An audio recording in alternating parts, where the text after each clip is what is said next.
looked up my parents' names on the dark web and the videos I found horrified me.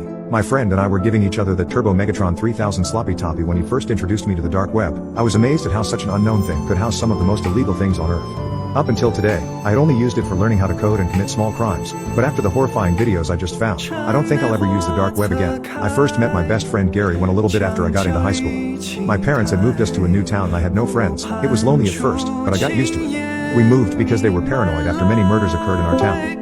I thought this was weird, moving across the country over that, but I let it go. The reason Gary and I became friends so quickly was because we both had a shared interest in the internet and everything it had to offer. I was a gaming addict and a tier 3 Pokemon subscriber, while he was more of a coder and developer. 2 years later we were still best friends. But now, we were much older and smarter. Gary had discovered the dark web and he was obsessed with it. He pretty much spent every hour of the day on it, searching through anything you could imagine. There was nothing wrong with this, but one search he made was the biggest mistake of his entire life. I remember waking up to dozens of text messages from him one morning. This wasn't normal. Gary wasn't a very social person, and it was very hard to get words out of him. I opened my phone to see what he had messaged me. "Dude Jack, you have to come over right now, this is important. Jack, please wake up, this is urgent. Where are you?" These were only some of the messages, but the rest were very similar, with them all being urgent, and that I needed to go to his house immediately. My parents were both at work still, so I went over to Gary's house. When I arrived, there were 4 cop cars parked in front of his house, and there were dozens of people in news vans standing out front. I made my way through the crowd and Gary's mother told the police to let me inside. I could see tears rolling down her cheeks as she opened the door. "What's going on, Mrs. Gonzalez?" I asked. "Gary's missing," she said as she started crying. My heart sank. How could this happen? He had just texted me earlier that morning. That was when it hit me. What if he was trying to warn me? What if his text messages were related to his disappearance? Still in shock, I walked up to one of the detectives in the kitchen. "Is Gary going to be okay?" I asked. "Of course he is. He's going to be just fine. We're going to find him very soon." One of the detectives responded. Something about that response was off. It was like I knew he was wrong. Deep down I had this slight feeling that I wasn't going to see him ever again. I remembered the text messages, however, and pulled out my phone to show it to the detective. "He texted me this morning. What if this has something to do with him going missing?" I said swiftly. As he began reading it, his expression quickly changed. It was like it got worse. He told me they needed to keep my phone for now to investigate the text messages, and said they would give it back to me later. I stayed around the house for a while, not just because I missed Gary, but because I wanted to comfort his parents. They cared about me a lot, and it hurt to see them like that. His mother couldn't stop crying. Eventually, however, I went into Gary's room to see if I could find anything that might give a clue about why he went missing. I searched through everything, but I found nothing. But then I noticed something. Gary's computer was on, but his monitor was turned off. I looked for the button to turn it on and hit it. As the screen lit up, my heart sank. He was on the dark web. Obviously this was normal, but for some reason, he had dozens of different tabs open. I knew this part wasn't normal, so I closed the door and locked it, and began going through them. At first it was all pretty usual for him, but then things started to get weird. He had a tab open that was an article about a murder that had happened several years ago. The article said that it was a woman who was found dead in her apartment. Her body was mutilated, cut up, and covered in acid.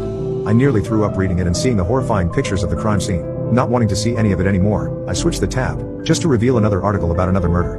Confused, I quickly went through the rest of the tabs he had opened, and they were all the same thing. They all were about some type of murder or crime. The one that stuck out the most to me, however, was one about a murder that had happened 2 years ago. At first it seemed pretty normal, but as I read further, I realized what it was. It was about the murder of our neighbor that prompted us to move away. Confusion quickly swept over me. How did Gary know about this? I never told him about it, because to me, it wasn't that important. I figured it must have just been a strange coincidence, but then I saw the last search he had made on his computer. It was my last name. Horrified and confused, I quickly stumbled out of his room and back to the living room. "Is everything alright?" Gary's mother said, sniffing away her tears. "Yeah, I just need to go home for dinner." I responded. On the way home, so many questions and thoughts filled my mind. Why was he searching up my last name? Did he think that I had something to do with this? That must have been why he was texting me so frantically that morning. If only I could just explain to him that I didn't do anything wrong, but I couldn't.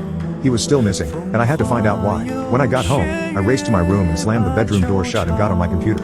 I loaded up my Tor browser and turned my VPN on. I knew what I had to do. I began typing in the letters of my last name, becoming more nervous after every letter. When I finally hit enter, nothing happened. It was just a blank screen. Confused, I refreshed the page, but once again, there was nothing. But why did Gary search this if there was nothing? I thought to myself. There must be something out there. I was getting ready to close the tab, thinking I had ran into a dead end, when suddenly, the page started to load.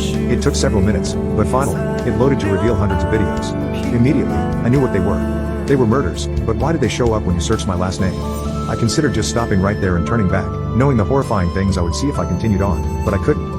I knew this had to be why Gary went missing, so I clicked on the first video. As it started playing, I saw what looked like a woman strapped to a chair in some sort of basement or something. I quickly recognized who it was. It was our neighbor from 2 years ago. I could tell because she had the same heart-shaped tattoo on her neck. She sat there for a minute, struggling, panicking, and screaming for someone to help. However, suddenly, two figures walked into frame.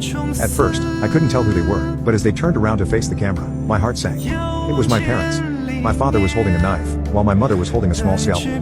They paused for a moment, before they started what was the most horrifying 5 minutes of my entire life. I could only listen as she begged for mercy, screaming the whole time. Red liquid filled the room as she took her last breath.